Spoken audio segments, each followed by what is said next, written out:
Hello everyone, कल आप लोगों ने संजय कुमार के ऑफिस से रिलीज किया हुआ एक ऑफिशियल डॉक्यूमेंट देखा जिसमें संजय कुमार छठे फेज के फौरन बाद सातवें फेज की बात कर रहे हैं। उसके लिए एक पेंडिंग रिजल्ट है एग्जामिनेशन का, उसको निकलवाने की बात कह रहे हैं बीएसईबी के चेयरमैन को। अब उस डॉक्यूमेंट के बाद, उस लेटर के बाद कुछ चीज़ें हैं, कुछ कन्फ्यूज़न है जो ख़त्म हुआ। आप लोगों को पता है कि सुपर टीईटी के पीछे काफ़ी बात चली थी कि जो सारे कैंडिडेट होंगे सेवन्थ फेज में, जो लोग रिक्रूटमेंट के लिए पार्टिसिपेट करेंगे, उन तमाम लोगों का सुपर टीईटी लिया जाएगा। कुछ व्हाट्सएप चैट भी घुमाए गए थे, तो जिसमें संजय कुमार भी वहाँ पर मैसेज का रिप्लाई करते हुए दिख रहे थे। तो आज के टाइम पर कल का जो लेटर जारी हुआ उसके बाद से ये बात तो साफ है कि सुपर टीईटी वाली जो बात है वो गलत साबित होती है। कोई सुपर टीईटी नहीं होने जा रहा है, क्योंकि अब टाइम ही नहीं बचा। क्योंकि अगर लेटर में ये बात कहा जा रहा है कि फौरन बाद शुरू किया जाएगा, छठे फेज के अंतिम पड़ाव में है और उसके बाद सातवें फेज शुरुआत करना है।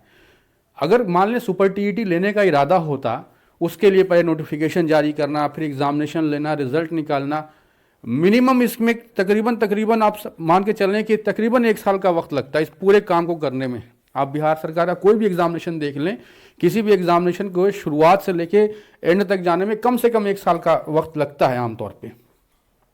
तो अब तो वक्त बचा नहीं। अगर संजय कुमार ये बात कह रहे हैं कि अंतिम पड़ाव में है छठा फेज और उसके बाद सातवां फेज का नोटिफिकेशन जारी होगा, तो सुपर टीईटी वाली बात तो बिल्कुल गलत साबित होती है।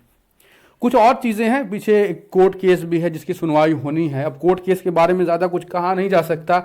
वो मौके पर किस तरह की दलील देते हैं वकील, जज किस बात को सही समझते हैं, उन चीज़ों पर डिपेंड करता है। उसके बारे में प्रेडिक्शन करना बहुत मुश्किल है। लेकिन जहाँ तक नियमावली की बात है, लोगों का एक ध्यान अगर कोर्ट केस पर है तो लोगों का ध्यान नियमावली पर भी है। ये भी एक फैक्ट है। नियमावली, पीछे मैंने एक वीडियो बनाया था जिसमें हर 1.5-2 साल की औसत पर नियमावली जो है वो बदल दी जाती है।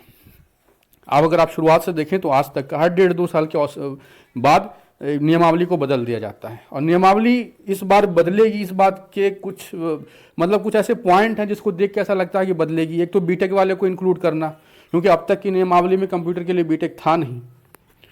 और उसके अलावा एक जो लाइब्रेरियन बहाली का मामला है, अगर आप पुराना नियमावली देखें तो लाइब्रेरियन का भी जो सेट ऑफ रूल होता है वो उसी नियमावली के अंदर होता है जो टीचर्स के लिए होता है।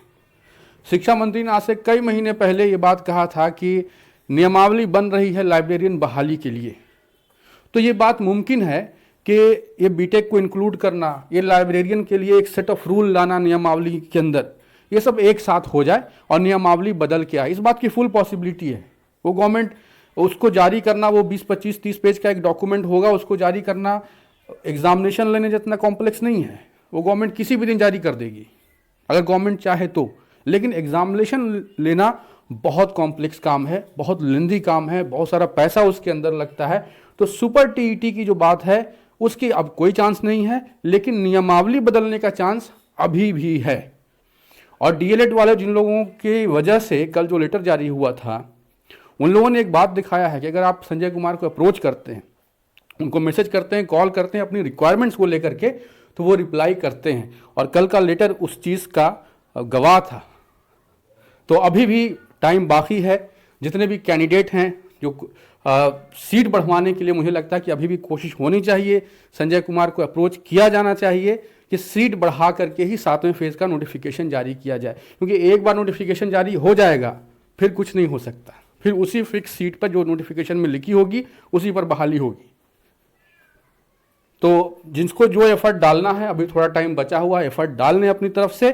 लेकिन ओवरऑल इस वीडियो को बनाने का मकसद यही था कि सुपर टीईटी वाली बात अब भूल जाएं, लेकिन नियमावली बदलाव की बात की पॉसिबिलिटी से अभी भी इनकार नहीं किया जा सकता।